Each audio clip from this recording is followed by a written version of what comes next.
के माता पिता को देखे, हर दिन वे रोते हैं बाप ली, वे बस ये जानते हैं कि मैं अपने बेटे को भूल नहीं सकती, लेकिन कि मैं अब इसे नहीं देख पाती।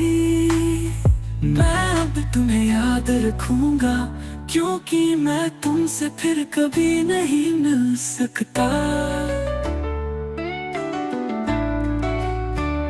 तुम्हारी माँ तुम्हारे बेटे से प्यार करती है, मैं अपने बेटे के हनीमून पर जा रहा हूँ।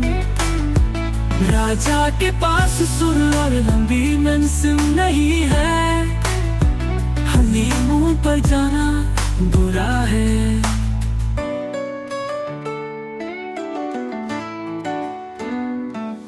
पापली को नहीं पता कि सोनम क्या कर रही है।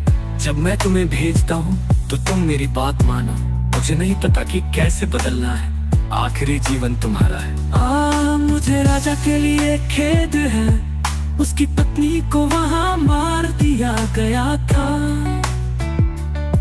अपनी भावनाओं के बारे में सोचने के लिए तुम्हारे दोस्त के पास नहीं है।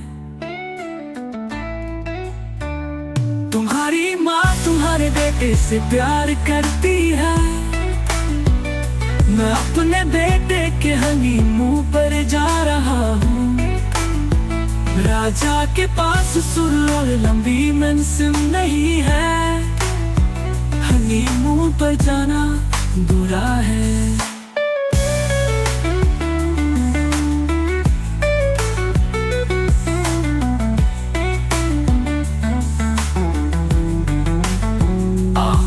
मुझे राजा के लिए खेद है, उसकी पत्नी को वहां मार दिया गया था। अपनी भावनाओं के बारे में सोचने के लिए तुम्हारे दोस्त के पास नहीं है।